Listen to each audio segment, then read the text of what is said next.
Gather your friends and stay alive, stay alive. Get some weapons to stay alive, stay alive. Storm the mansion, stay alive, stay alive. Must kill the Countess to stay alive.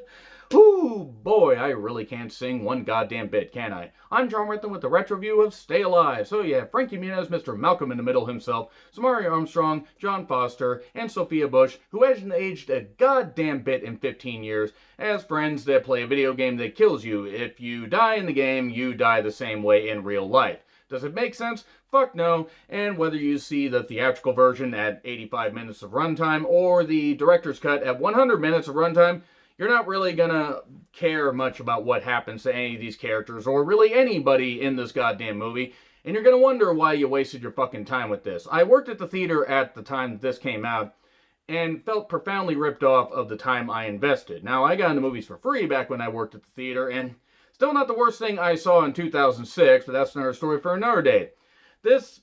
It was a decent idea in execute, or like as far as like, you know, a concept, but in execution, it was very lazy. It comes to us from the director of The Devil Inside, The Boy, and The Boy 2, Electric Boogaloo.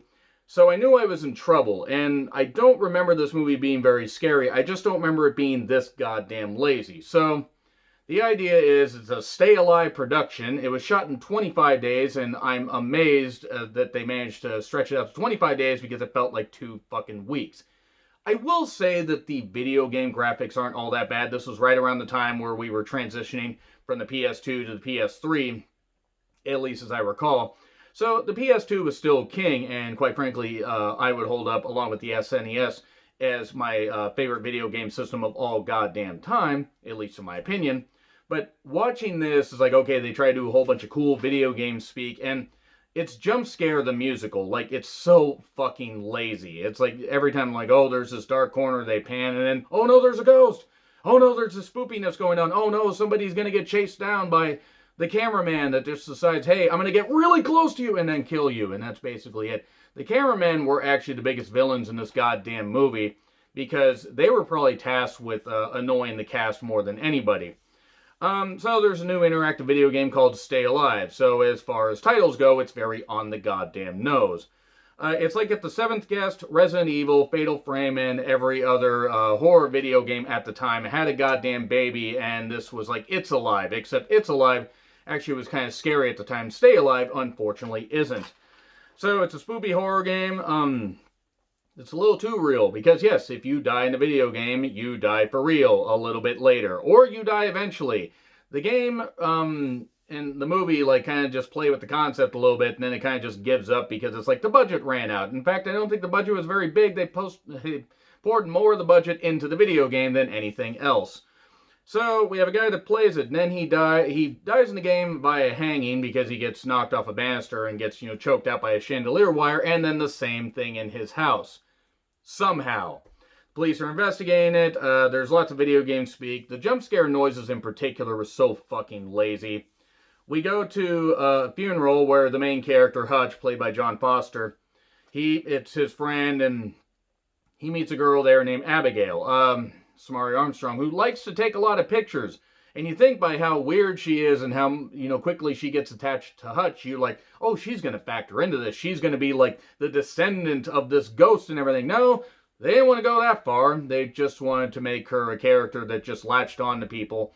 And actually kind of makes sense when you learn about her backstory, which is very, very flimsy, pretty much like everybody else's. I don't really think there's any necessary, backstory to like any of these characters, or at least anything where you're going to be invested in them.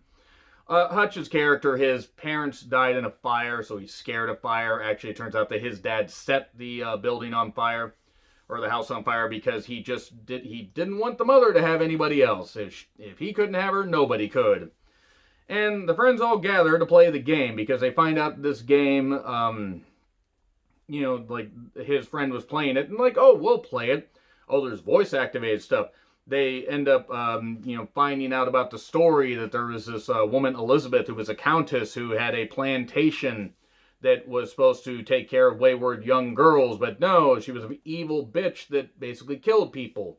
But oh, it's just a video game. No, it's actually based on reality. She had her own plantation and everything, and maybe her ghost has been put into this video game somehow. The game, or the movie, just never explains how the game does this stuff. You just have to assume it. And granted, it's horror movie 101. You don't really have to care much about, like, anything other than these people getting killed.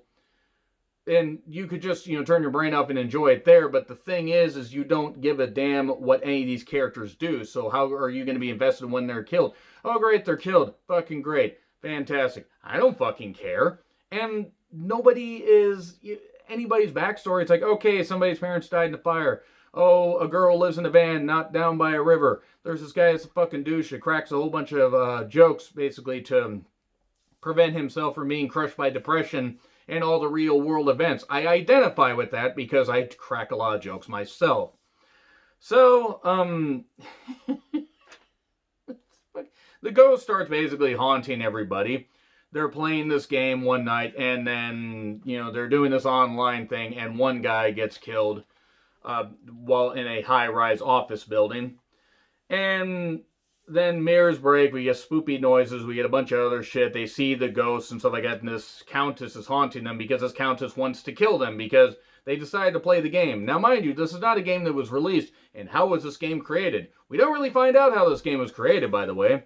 The production, the music is terrible. The special effects are goddamn ass. At one point, the character of Phineas, I know what we're going to do today, gets run over by a horse-drawn carriage in some of the worst special effects that I've seen in the 2000s. And seriously, that covers a lot of ground. This was 2006. It wasn't 96. It wasn't 86.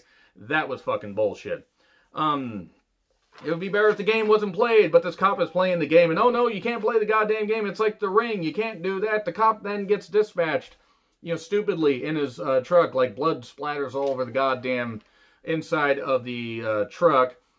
Hutch explains about what his dad did, and then everybody basically, everybody gets picked off one by one.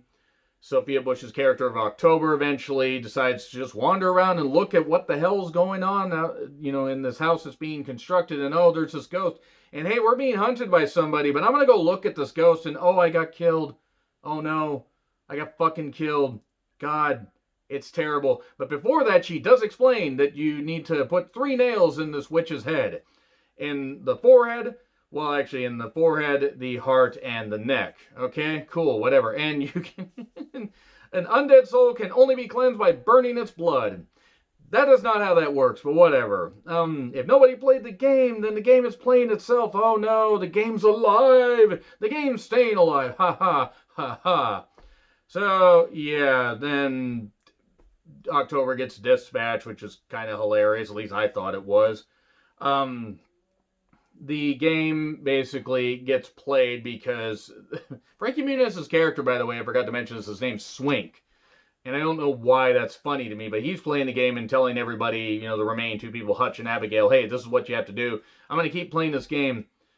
And also there's this concept of, like, if you throw a rose down, you can save yourself from these ghosts. So that's what they end up having to do. And Swink's character gets saved after being chased by the horse-drawn carriage. He gets into a bed of roses that saves him, yet the game says that he was killed. And Abigail gets besieged by a whole bunch of bugs, gets hung up. She's getting, almost killed, and then Hutch finds the Countess's body and starts nailing her. Gross, that's necrophilia. Don't fucking do that. And despite all this, it's like, put the nail in the head. Oh, no, she suddenly comes back to life and starts attacking him. Well, then he basically shows her her reflection. She doesn't want to see her reflection. It's like Dorian Gray, or otherwise she'll get old and die, and she hates her reflection. And then he sets her on fire. This Countess is on fire. And then Swink, who is saved by the bed of roses, and Abigail show up, and they save him, and everything's good. Until we flash forward to some, like, GameStop blockbuster bastardized version where Stay Alive is suddenly on PS2 and it's being sold, and the Countess is alive, and they never did Stay Alive 2 Electric Boogaloo. If they did a sequel, I don't want to fucking know, because, my God, this movie was fucking goddamn shit. It was a good idea. That was just about it. Anyway, agree, disagree with what I said, like, share, subscribe, Twitter handle in the description. I'm Charm Riplin. I'll see you soon.